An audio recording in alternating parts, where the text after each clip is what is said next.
네, 이번 시간은 소년보 목사님의 간증, 내가 만난 하나님을 읽으면서 하나님의 음성을 듣는 시간을 갖겠습니다. 자, 특별히 우리 교회가 하나의 사례를 자주 들면서 그것을 통해서 하나님의 말씀을 전하고 있습니다. 그것은 왜 그런가? 우리는 하나님을 믿어야 하는 것입니다. 그래서 우리는 하나님을 신뢰하면서 말씀에 순종해야 됩니다. 그런데 우리가 실패를 합니다. 그리고 신앙에 대한 전체적인 그림을 잘 이해하지 못합니다. 왜냐하면 성경 말씀이나 그러한 개념을 듣고 나의 실생활에서, 즉 나의 실생활은 매우 광대하고 참 파악하기 어려운 모호한 삶인데 그것 가운데서 신앙을 적용시킨다는 것이 매우 어렵습니다. 자, 그래서 우리 교회는 왜 이렇게 사례를 드는가? 우리가 흔히 학생들이 고등학교 2학년, 3학년 되면 집중 과외도 받기도 하고 이렇게 하는데 왜 대학생들에게 과외를 받을까요? 왜 대학생들에게 과외를 받을까요? 어떤 나이가 좀 많으신 분들, 그런 분들에게 과외를 받지 않고 불과 나이가 별로 차이가 나지 않는 그런 청년들에게 과외를 받을까요? 그것은 그 과외를 해주는 그 청년 선생님이 이 학생과 눈높이를 맞출 수가 있다는 것입니다. 아멘. 정말 이 학생이 어려워하는 것, 문제를 풀기 어려워하는 이것을 그 학생 선생님은 누구보다 이 학생의 입장을 잘 안다는 것입니다. 그래서 이 학생은 그러한 선생님을 찾는 거예요. 학생 과외 선생님을 찾는 거라는 거죠. 무언가 잘 가르쳐주고 완벽하게 인도해줘서가 아니라 나의 가려운 것을 잘 긁어주고 내가 질문할 수 있고, 그래서 내가 어떤 문제를 풀기 원하는데 그 풀기 원하는 것도 내가 말하지도 못하는 여러 가지 것들, 이것을 그 선생님을 통해서 풀기 원해서 그런 선생님을 찾는 것입니다. 마찬가지로 우리가 하나의 사례를 드는 것은 성경적 사례도 아니고 오늘 동시대를 살아가는 신앙인입니다. 그런 사람들의 사례를 우리가 들고 있는 것입니다. 자, 그렇게 되면 우리는 그 사례를 왜 든다고요? 우리가 신앙을 하는 데 있어서 방향을 잡고 구체적인 것을 우리는 해답을 얻어야 하는데 그 해답을 얻는 길에 있어서는 동시대에 살아가는 그런 믿음의 사람들, 이른바 성공한 사람들, 어디에서? 신앙을 성공적으로 잘 살아간 사람들을 우리가 모델링하면 거기서 빠르게 우리의 신앙의 방향을 잡을 수가 있고 우리가 무엇을 잘못하는지도 볼 수가 있고 대안을 마련할 수가 있다는 것입니다. 아멘. 자, 그래서 신앙인들의 성공적 사례를 우리가 살펴보는 것입니다. 다시 말하지만 우리는 한 사람의 인생을 분해하거나 분석하거나 그래서 평가하거나 이렇게 하려고 이러한 작업을 하는 것이 아닙니다. 우리는 하나님이 함께 하셨던 사람들을 성경 아래로 가져가서 성경의 음성을 들으면서 이 사람들의 삶을 보자는 것입니다. 그래서 그곳에서 우리가 배울 수 있는 것은 있으면 배우고 그 사람들이 하나님의 말씀에 벗어난 것이 있다면 겸손히 우리가 그 사례를 다루어 나가자는 것입니다. 아멘. 자, 이 점을 여러분들이 유념하시면서 오늘 이 사례 속에 들어와서 하나님의 음성을 들었으면 좋겠습니다. 자, 사례를 읽겠습니다. 저는 그때부터 김해에서 시골로 오면 중간에 내려서 전도지를 꺼내 동네마다 나누어 줬습니다. 자, 요 앞전 사례가 어떻게 됐죠? 소년보 학생이 그토록 주님의 일에 열심을 냈는데 어머니가 교회 가는 것을 반대는 하지 않았지만 신앙은 하지 않겠다라고 단언하셨기 때문에 여기에서 실망한 것입니다. 누가? 이 소년보 학생이. 그래서 이렇게 우울에 빠졌고 낙담을 하면서 신앙에서 열심을 내지 못했습니다. 이럴 때 주님께서 소년보 학생이 새벽에 교회 가서 기도할 때 환상을 보여주셨죠. 교회에서 내려오는 사람들, 그 교회는 탑이 2개가 서 있는 매우 큰 교회였습니다. 그런데 그 교회에서 내려오는 모든 사람들은 예수님을 몰랐다는 것입니다. 아멘. 그러면서 하나님께서는 그 장면을 바꿔주시고 결국에는 지옥을 보여주신 것입니다. 지옥에서 많은 사람이 고통당하는 것. 그래서 소년보 학생은 이제 내가 하나님의 말씀을 잘 전하고 영혼을 구원해야 되겠다, 이런 결정을 한 것입니다. 참고로 지금 저는 어떻게 생각하냐면, 이 소년보 학생이 하나님으로부터 많은 사람들이 지옥에 있다는 것을 보았을 때 그것은 하나님을 몰라서 지옥에 있다라고 생각하기보다, 제가 생각하기에 하나님을 믿고 있는데 그들이 지옥에 있다는 것입니다. 아멘. 왜 그런가? 그 앞전 장면에서 교회에서 내려오는 사람들이 다 성경책을 들고 교회에서 내려오지만 당신은 예수를 믿습니까? 라고 물어보니까 나는 예수를 모른다, 나는 예수 안 믿는다 라고 얘기했거든요. 그러니까 그 사람들은 세상에서 술 마시고 이러한 타락한 삶을 사는 사람들이 지옥에 가 있는 게 아니라 현재 교회에 가 있는 사람들, 교회를 다니는 사람들이 다 예수님을 모르기 때문에 지옥에 가 있다는 것입니다. 매우 중요하죠. 그래서 저는 이 사례를 통해서 우리가 적용해야 될 것은, 전도도 매우 중요하지만 제대로 믿게 해야 된다는 거죠. 아멘. 교회에 사람들을 앉혀놓는 것도 중요하겠지만, 하나님을 소개하는 것도 중요하겠지만, 하나님을 제대로 믿지 못하면 지옥 간다는 것입니다. 왜? 예수를 알지 못하기 때문에. 예수님이 이 땅에 오셨을 때 하시고자 하는 그 말씀을 제대로 알아듣지 못하고 나의 언어로, 나의 입장에서 신앙을 이해하기 때문에, 그래서 우리는 예수님을 오해하는 것입니다. 예수님이 나의 형편과 나의 어려움을 헤아려 주려고 이 땅에 오신 것처럼 착각하는 것이 오늘날의 신자들입니다. 아멘. 예수님은 오늘 이 시대에 구약과 관계없이, 신약과 관계없이 내 마음대로 살다가 인생 가운데서 실패한 나를 도와주시기 위해서 이 땅에 오신 것이 아닙니다. 하나님께서는 첫사람 아담 이후로 아브라함을 부르셨고, 그런데 아브라함의 후손들이 하나님의 백성이 되었는데 그들이 멸망을 자초했고, 그래서 하나님은 이사야에게 이 온 우주와 인류를 불러 태울 것이다, 그러면서 종말론적인 하나님 나라를 예시하셨고, 그래서 종말에 예수 그리스도가 오신 것입니다. 그래서 그 예수 그리스도는 참된 여호와의 종으로서, 인간 여호와의 종, 즉 신약으로 말하면 예수 그리스도의 제자들을 만들어서 그들을 통해서 하나님을 알게 하고 그들이 하나님을 믿을 수 있도록 하기 위해서 이 땅에 오신 것입니다. 아멘. 예수의 오심은 바로 그것입니다. 오늘 나의 형편, 내가 하나님 모르고 하나님 믿을 마음도 없고 의향도 없고 십자가 질 마음도 없고 아무것도 없는 가운데 인생에서 실패해서 좌초당한 우리들을 예수님이 구원하시기 위해서 오신 것 절대로 아닙니다. 아멘. 이것이 복음입니다. 이 사실을 누가 일러줍니까? 다 전후 맥락 다 제거해버리고 성경이 무색할 정도로 성경의 내용을 다 제해버리고, 예수님은 당신을 사랑한다, 당신을 사랑해서 구원하시기 위해서 오셨다, 천만의 말씀입니다. 이렇게 우리가 신앙을 하니까 전부 다 예수를 모르는 것입니다. 아멘. 예수를 모르는 거죠. 예수는 오늘 우리가 하나님의 뜻대로 살기를 원하는 것입니다.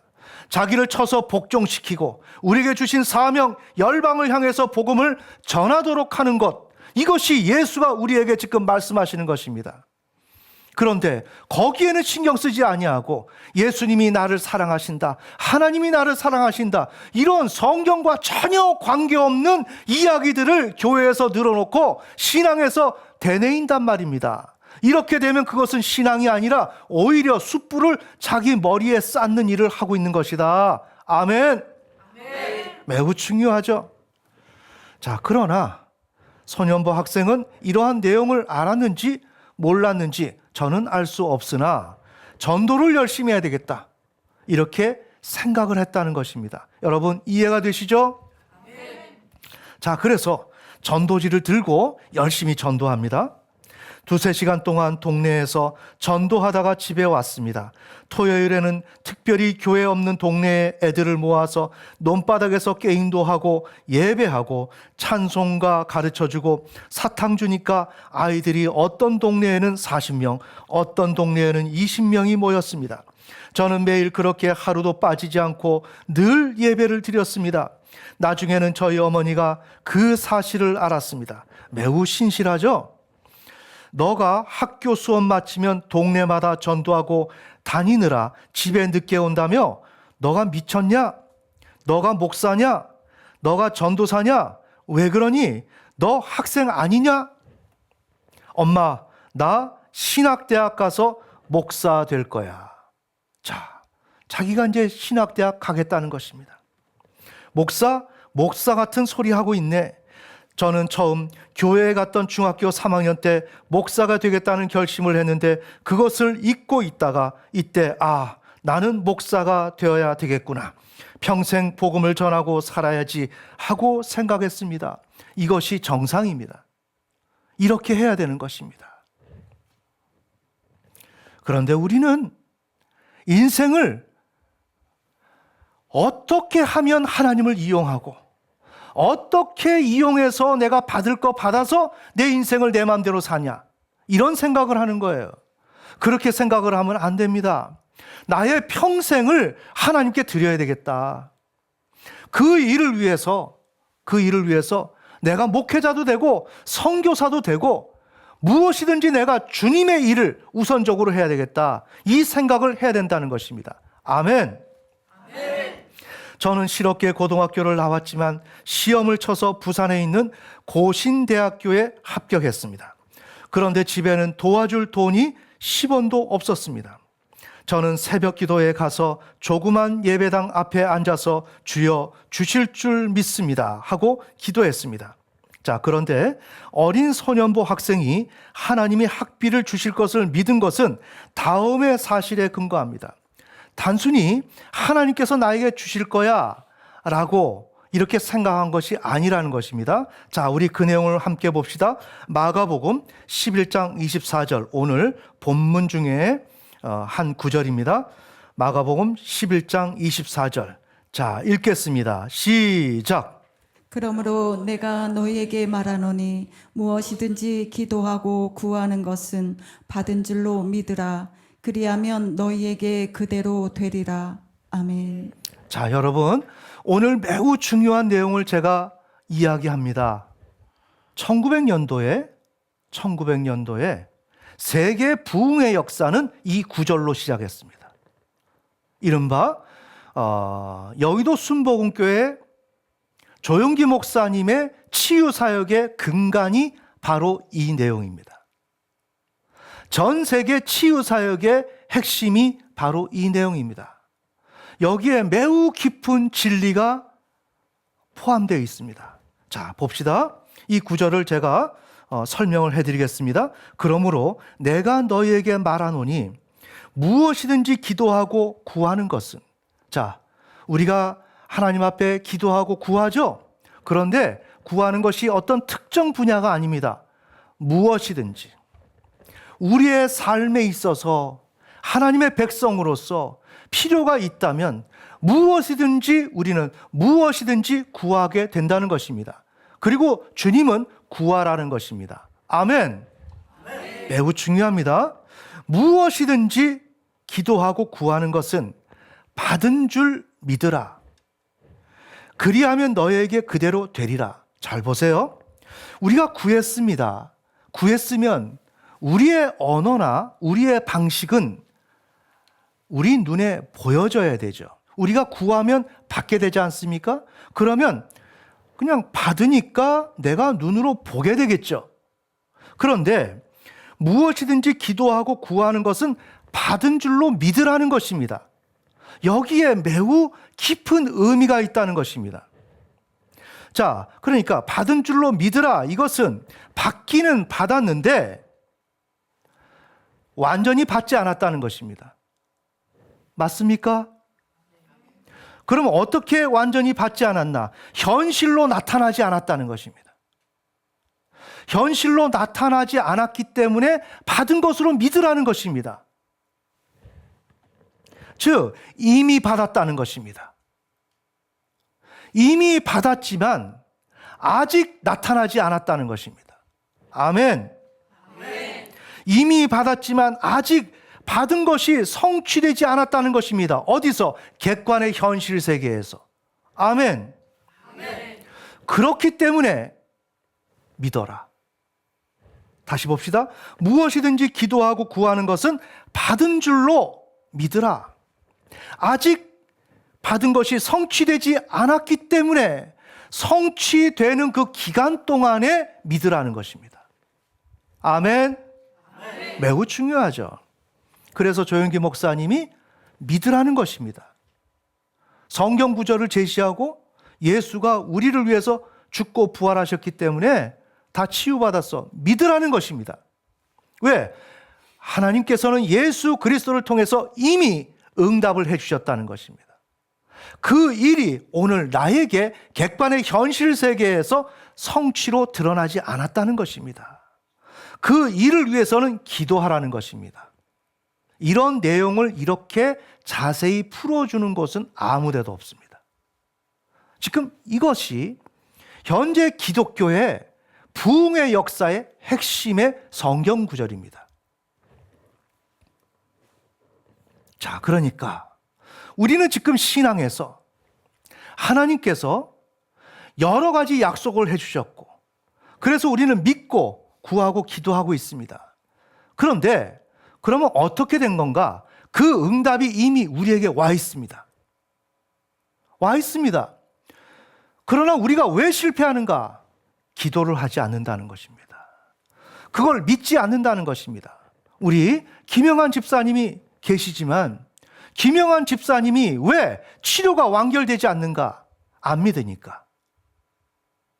하나님께 기도하면 내가 병이 나았다라고 믿어야 하는 것입니다. 아멘. 믿고 그렇게 행해야 되는 것입니다. 나는 치료가 된 사람처럼 행동해야 되는 것입니다. 치료가 된 사람처럼. 그러면 그렇게 치료가 된 사람처럼 어떻게 행동할까요? 예전의 삶의 패턴대로 그대로 살아갈까요? 아니요. 이제는 복음의 제사장으로서 직무를 이행하는 그 믿음으로 살아가야 된다는 것입니다. 내가 다 나음을 받았기 때문에. 나는 그러면서 믿는 것입니다. 하나님께서 객관의 현실 세계에서 나의 육체의 질병이 완전히 나은 것을 내 눈으로 볼 수 있도록 만들어 주실 거야 라는 그 믿음을 가지고 기도하면서 내가 움직여야 되는 것입니다. 아멘. 어떻게 움직인다고요? 주님의 일을 해야 된다고요. 제가 드린 워드를 쳐야 된다고요. 하나님의 말씀을 쳐야 된다고요. 아멘. 그렇게 될 때 치료가 일어나는 것입니다. 그렇게 될 때 역사가 일어나는 것입니다. 이것이 바로 1900년도부터 오늘 이 시간까지 세계 부흥의 역사를 쓴 하나님의 말씀입니다. 자, 그러면 오늘 제가 왜 이 내용을 여러분들한테 소개할까요? 어린 소년보 학생이 이 구절을 알았는지 몰랐는지 모르지만 아마 알았던 것 같아요. 그래서 무조건 하나님께서 응답하실 것이다. 자, 신학대학을 간다 그랬죠? 합격을 했는데 학비가 없어요. 그러면 이 어린 소년부 학생은 어떻게 하는가? 하나님이 주실 겁니다. 이거예요. 아무런 근거가 없습니다. 하나님이 주실 겁니다. 이거예요. 그럼 어떤 근거일까요? 자기가 믿고 기도하니까. 기도하면 하나님은 내 기도를 다 보고 듣고 계시기 때문에 응답하실 것이라는 것입니다. 하지만 이것은 성경 구절로 들어가면 받은 줄로 믿으라는 것입니다. 아멘. 즉 하나님 나라의 역사는 이미와 아직의 구도 속에서 통치가 일어난다는 것입니다. 매우 중요합니다. 이미와 아직의 구도 속에서 하나님은 통치하신다는 것입니다. 이미 우리에게 응답이 주어졌는데 아직 응답이 성취되지 않은 것. 어디서? 객관의 현실 세계에서. 이러한 방식대로 하나님은 통치하시는 것입니다. 이것을 알아야 한다는 것입니다. 이 길을 알 때 신앙의 승리가 오는 것입니다. 아멘. 그런데 소년보 학생은 그 길을 걸어갑니다. 한번 오늘 우리가 사례를 읽겠습니다. 그러면 이 학생이 어떻게 하는지 한번 봅시다. 우리가 부끄러워요. 우리는 조금만 어려우면 실패합니다. 조금만 어려우면 낙심하고 포기합니다. 그래서 일이 안 되는 것입니다. 자, 읽겠습니다. 그랬더니 앞에 있는 전도사님께서 말씀하십니다. 손 선생, 이리 와봐. 신학 간다고? 돈 있나? 돈 없습니다. 그래, 손 선생도 알지? 나도 내 사례비, 월급도 못 받고 있어. 우리 교회는 너가 신학대학 가도 못 도와줘. 전도사님, 알고 있습니다. 하나님은 제가 가게 해 주실 것입니다. 자, 이제부터 시작하는 것입니다. 그냥 믿는 것입니다. 그래, 하나님은 손 선생이 신학대학에 갈 수 있게 해주신다. 그래도 꼭 목사가 되어야만 하나님 일을 하는 건 아니야. 자, 이거 굉장히 조심해야 될 일이죠. 하나님이 불렀는데도 불구하고 옆에서 이렇게 성령을 회방하면 큰 죄를 짓게 되는 거죠. 그러나 우리가 그 길에 빠질 수가 있습니다. 너희 집에 돈 있나? 우리도 돈 없어. 전도사님, 그래도 하나님이 주실 것입니다. 지금 세 번째입니다. 그래, 기도하면 주지. 그런데 너가 꼭 목사가 되어야 하는 건 아니지. 알겠습니다. 제가 그 다음 날에도 주여 살아계신 하나님 주실 줄로 믿습니다 라고 기도했습니다. 그러면 전도사님은 저를 또 부르셨습니다. 전도사님은 손 선생이 저러다 신학대학 못 가게 되면 무슨 일이 생길 것 아닌가라고 생각을 하게 되었습니다. 꼭 목사가 되는 것이 하나님의 뜻이 아니라고 저를 설득했습니다. 드디어 내일이 대학 등록 마감일이었습니다. 저는 새벽 기도를 갔습니다. 하나님, 내일이 마감입니다. 주실 줄로 확실히 믿습니다. 아무것도 없어요. 돈 한 푼도 없고 어디에서 나올 수 있는 근거가 없어요. 바라볼 곳이 없어요. 누구한테 빌려볼 어떤 의지를 가져볼 수도 없어요. 아무 데도 없습니다. 근데 하나님 말씀을 믿는 것입니다. 아멘. 자, 등록 마감일이었습니다. 저는 새벽 기도를 갔습니다. 하나님, 내일이 마감입니다. 주실 줄로 확실히 믿습니다. 손 선생, 이리 와봐. 너가 기도 많이 하고 열심히 하는 거 다 알아. 그래도 우리는 돈이 하나도 없다. 너가 기도 많이 하고 열심히 하는 거 다 알지만 우린 돈이 없다는 것입니다. 전도사님, 하나님께서 주실 것입니다. 그래, 기도하면 하나님이 주시지. 그렇지만 꼭 너가 목사가 되어야 하는 건 아니지. 그것도 알겠습니다. 전도사님, 전혀 걱정하지 마세요. 하나님께서 주실 것입니다. 자, 우리는 본받아야 됩니다. 그리고 저는 집에 갔습니다. 저희 어머니는 제가 교회 가는 것은 반기지 않았습니다. 그러나 제가 돈이 없어서 신학대학교를 못 간다는 것에 대해서는 마음 아파하셨습니다. 저희 아버지의 큰 집은 자녀가 7명입니다. 집에 화물차가 있었습니다. 운수업을 해서 그 당시 굉장히 부자였습니다. 먹을 것도 많고 땅도 많았습니다. 그래서 큰 집의 자녀들은 대학을 갈 필요가 없었습니다. 반면에 우리 집은 너무 가난해서 대학을 아무도 안 갔습니다. 제가 대학 가면 큰 집 7명과 우리 집 4명의 자녀가 있는데 유일하게 대학을 가게 되는 것입니다. 저희 어머니는 제가 신학대학 가는 것은 좋지 않게 여겼습니다. 그러나 제가 대학 가는 것은 말하고 싶었습니다. 누군가에게 이렇게 말을 해서 이렇게 해결을 하려고 했다는 거죠.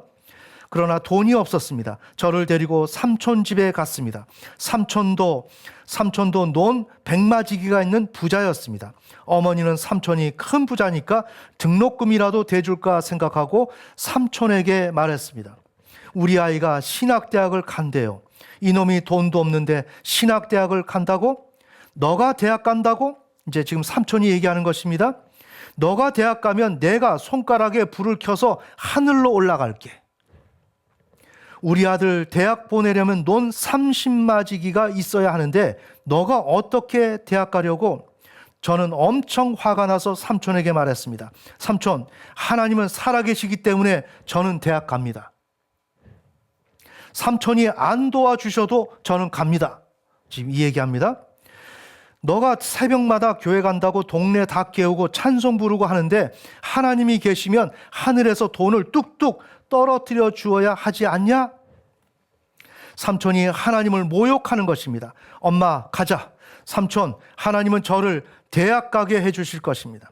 삼촌이 안 도와줘도 저는 대학 갈 것입니다. 저희 어머니는 집에 와서 마루에 앉아 펑펑 우셨습니다. 못난 엄마 만나서 대학 못 보내준다고 우시는 것입니다. 엄마, 걱정하지 마. 하나님은 살아계셔서 돈이고 뭐고 다 준다. 엄마를 위로합니다.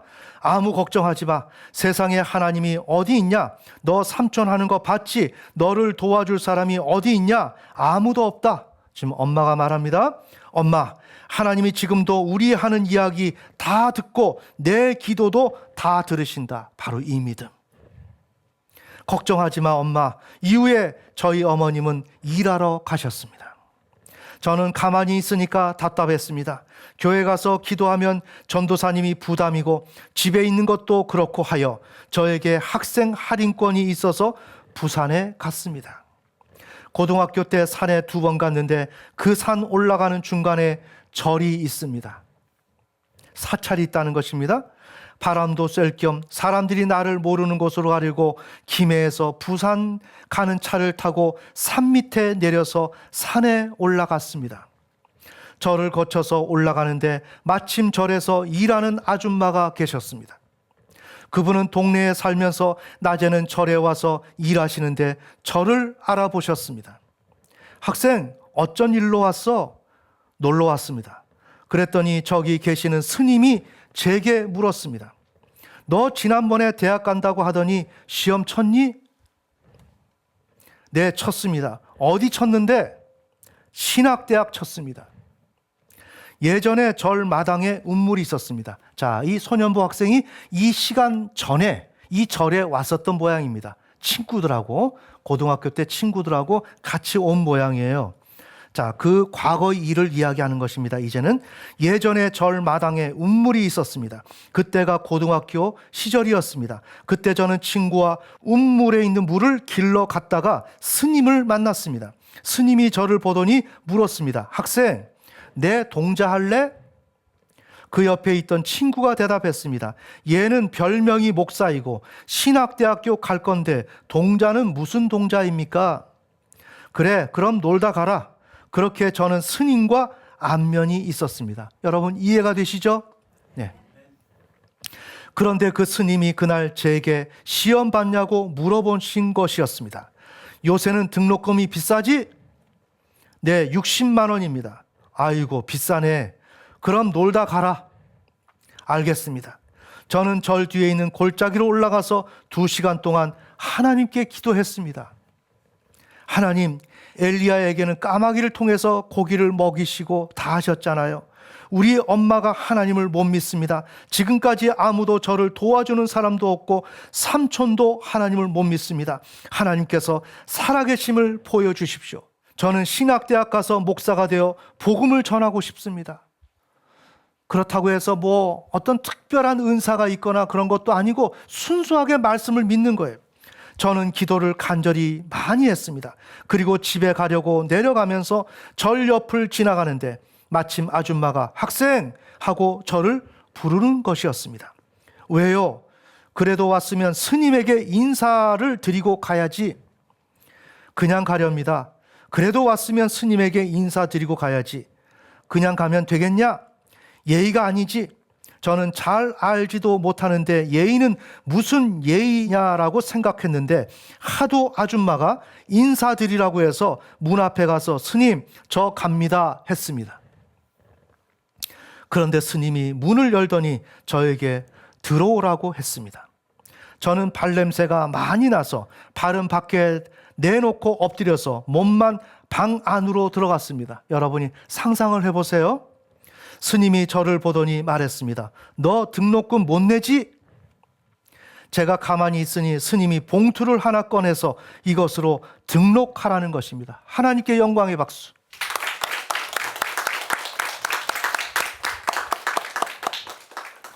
이게 뭡니까? 등록금 60만 원이라고 안 했나? 스님, 저는 갚을 돈도 없고 받을 수도 없습니다. 그냥 주는 거니까 받아라. 제가 몇 번 거절했는데 스님은 계속 받으라는 것입니다. 저는 스님께 60만 원을 받아서 바로 고신대학교 신학과에 가서 마감 하루 남겨놓고 등록을 했습니다. 그리고 저는 밤늦게 집에 갔습니다. 어머님이 낮에 돈도 못 빌리고 삼촌에게 모진 말까지 들었는데 제가 사라지니까 걱정하셨습니다. 제가 밤 9시에 마지막 차를 타고 들어가니까 어머님이 제게 연락도 없이 어디 갔었냐고 물었습니다. 저는 부산에 있는 절에 갔는데 스님이 등록금을 주셔서 등록하고 오는 길이라고 설명했습니다. 어머니는 그대로 마당으로 뛰어내려가서 멀리 있는 사찰을 보고 기도하셨습니다. 엄마, 이건 하나님이 하신 거야. 어머님이 너무 좋아서 부처님이고 하나님이고 너를 도와줘서 고맙다는 것입니다. 1980년 3월 3일 고신대학에서 입학 예배를 드렸습니다. 기숙사 갈 사람은 기숙사로 가고 통학할 사람은 집으로 갔습니다. 이제 입학을 하고 나서 저는 집이 멀어서 갈 곳도 없고 돈도 없었습니다. 믿음 생활을 이렇게 하는 것입니다. 아멘. 뭘 보장을 해놓고 하는 게 아닙니다. 내가 자빠지면 누울 자리 만들어 놓고 가는 게 아닙니다. 아멘. 우리가 부끄러워해야 되고 이게 참 믿음이에요. 어디 갈 곳이 없습니다. 저는 집이 멀어서 갈 곳도 없고 돈도 없었습니다. 전도사님이 제가 신학대학을 갔다고 저에게 10,000원짜리 가방을 사주셨는데 넣을 책도 없고 아무것도 없었습니다. 책도 못 사는 겁니다. 저는 가방을 손가락에 끼워 돌리면서 이렇게 돌렸어요. 이제 가방을. 하나님, 입학 예배 잘 드리고 입학은 잘했는데 먹을 때도 잘 때도 없습니다. 그렇게 생각하고 있는데 절에 있는 스님이 생각이 났습니다. 신학대학을 입학을 해놓고 절에 있는 스님이 생각이 난 것입니다. 저는 스님 말고는 아는 사람이 없었습니다. 절에 한번 가봐야겠다 생각하고 빈 가방을 들고 절에 갔습니다. 솔직히 스님이 계셨으면 좋겠다고 생각을 했는데 마침 스님이 마당에 계셨습니다. 스님, 안녕하세요. 너가 어쩐 일이고? 오늘 스님 덕분에 예배 잘 마치고 왔습니다. 오늘 입학했나? 네, 입학 예배 드리고 왔습니다. 너희 집은 멀리 있는데 잠은 어디서 자니? 스님, 정해진 곳은 없습니다. 그럼 우리 절에서 다닐래? 참, 이런 경우는 사실 저는 처음 봅니다. 저는 갈 곳도 먹을 데도 없어서 다른 할 말이 없었습니다. 스님은 일하는 아줌마를 통해 방을 안내해 주었습니다. 마침 그 절에 부속 건물을 지어서 밑에는 방이 여러 개가 있었습니다. 위에는 다락이 있었습니다. 다락방은 말이 다락방이지 엄청 컸습니다. 제가 다락에 올라가서 감사 기도를 하고 있는데 일하는 아주머니가 과일을 가지고 오셨습니다. 과일이 얼마나 좋은지 제 등록금이 60만 원인데 불교 신자들은 자기 부모님 49제 때 과일값으로 60만 원씩 냈습니다. 저는 파인애플, 바나나, 사과, 배 등 크고 최고 좋은 그 과일들을 꿀꺽 먹고 싶었지만 아주머니께 말씀을 드렸습니다. 저는 이런 거 안 먹습니다. 가져가세요. 왜 안 먹는데? 저는 귀신들에게 제사 드린 음식은 안 먹습니다. 다시 한번 하나님께 영광의 박수.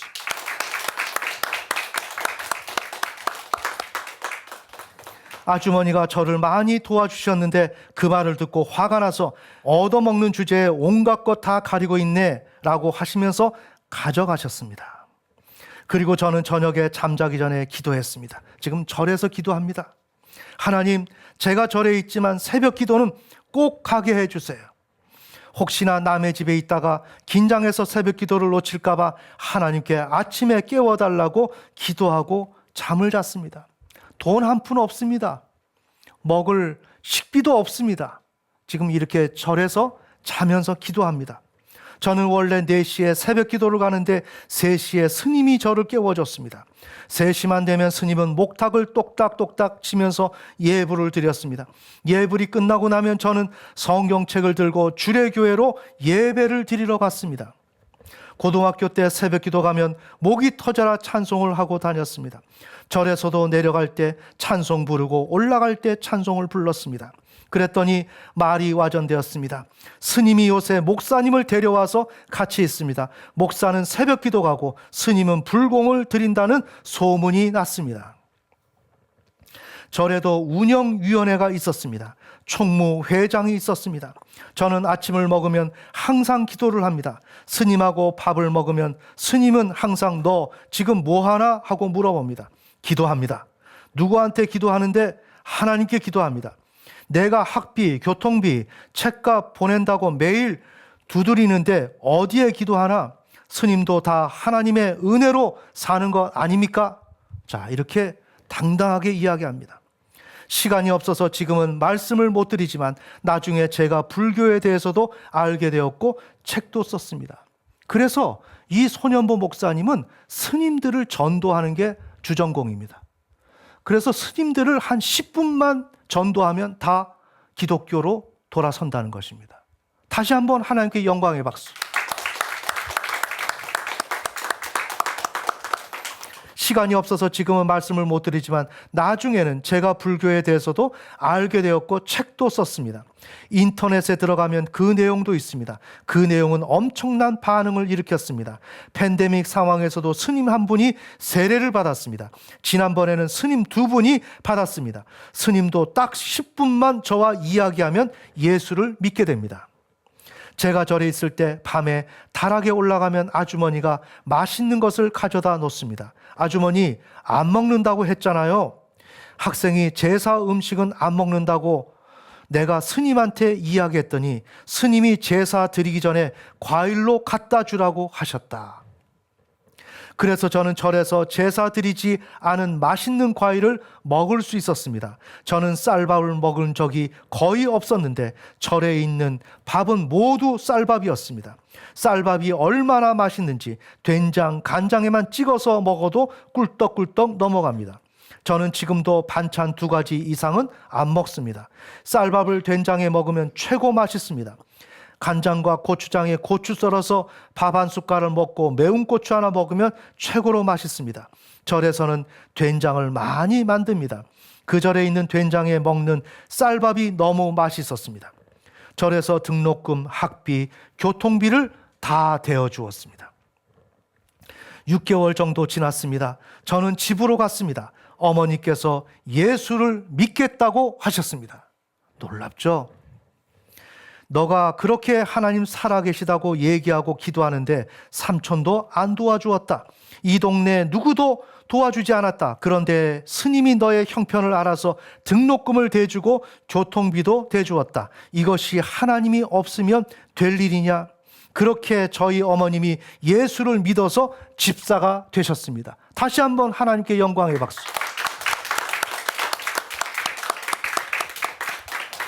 저를 그렇게 때려 죽이려고 막 항아리까지 던지고 막 낫을 던지고 했던 그 형 있죠? 그렇게 저를 때려 죽이려고 했던 형은 신학을 해서 저보다 먼저 목사가 되었습니다. 큰 누나도 전도사가 되었습니다. 작은 누나도 권사님으로 있습니다. 집안이 다 예수를 믿게 되었습니다. 다시 한번 영광의 박수.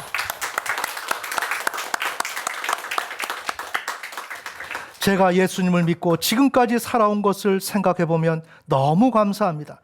저는 하나님의 존재나 하나님이 함께 하심에 대해서 1%도 의심해 본 적이 없습니다.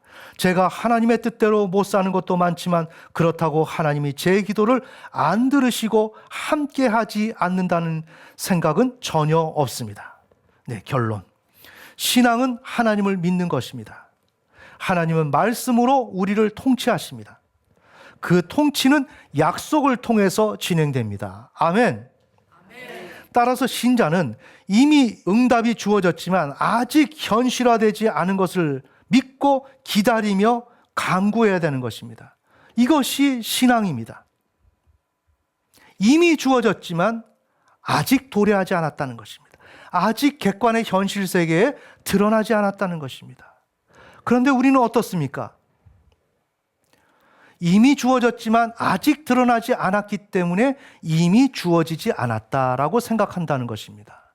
하나님이 응답하지 않았다라고 생각하는 것입니다. 그것이 아닙니다. 이미 주어져 있습니다. 그러나 그것이 아직 이루어지지 않았을 뿐입니다. 아멘? 그 일을 위해서는 하나님을 믿어야 하는 것입니다. 아브라함이 독자 이삭, 자손을 받을 것을 약속을 받았지만 몇십 년이 지나서야 실제로 아들을 얻지 않습니까? 아멘? 그 시간 동안 어떤 과정이 있었습니까? 아브라함은 쓰러지고 넘어졌습니다. 제대로 믿지 못했습니다. 그러나 나중에 참된 믿음을 가졌습니다. 그래서 성취가 되는 것입니다. 저는 여러분들한테 한 가지 말씀드리고 싶어요. 너무 어리석다는 것입니다. 너무 어리석다. 우리의 인생은 이 궤도로 간다는 것입니다. 이미와 아직의 과정 속에, 긴장 속에 살아가는 것입니다. 하나님은 살아계시고 우리에게 약속해 주셨습니다. 너무나 수많은 약속을 해 주셨습니다. 그러면 어떻게 하면 되죠? 믿으면 됩니다. 약속을 믿고 하나님을 믿으면 놀라운 일이 나타납니다. 그런데 아직 현실화되지 않았다고 해서 하나님을 믿는 것을 포기합니다. 그리고 우상 숭배를 합니다. 하나님의 말씀에 불순종합니다. 이게 어리석은 일이라는 것입니다. 여러분이 우상을 숭배하고 있다는 것을 보여주면 그것을 빨리 회개하고 하나님께 돌이키면 아직 도래하지 않은 그 응답이 나에게 올 텐데, 하나님이 회개하라고 하면 나에게 부끄러움을 주려고 하는 것처럼 오해하고 거기서 내 고집을 부리면서 육신의 소욕을 움켜쥐고 있는 것입니다. 얼마나 어리석어요. 얼마나 어리석냐고요.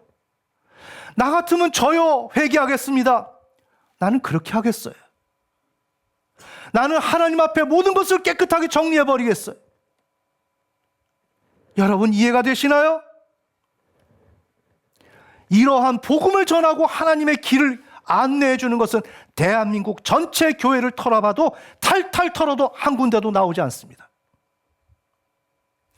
여러분의 죄악을 하나하나 보여주는 그러한 교회가 없습니다.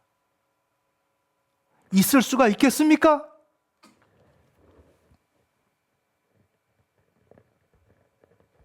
보여줘도 안 합니다.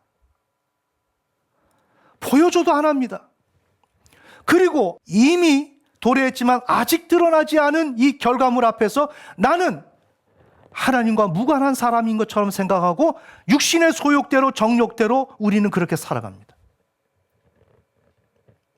오늘 우리가 이 다룬 사례를 통해서 볼 때 어린 소년부 학생은 학비 문제로 하나님을 신뢰하는 이 과정을 거치고 결국 하나님의 응답을 받았지만 오늘 우리는 더욱더 포괄적인 개념하에서 이 문제를 다뤄야 한다는 것입니다. 아멘.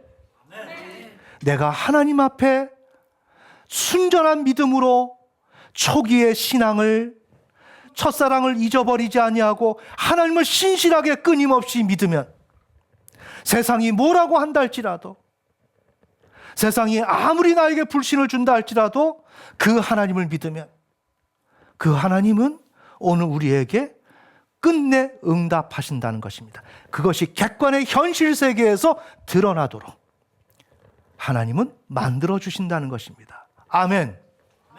부디 오늘 전한 진리의 말씀이 여러분에게 잘 적용되어서 한 사람도 어리석음에 빠지지 않고 주님이 주시는 그 진리의 길, 지혜의 길로 가서 승리하시기를 예수님의 이름으로 축원합니다. 기도하시겠습니다.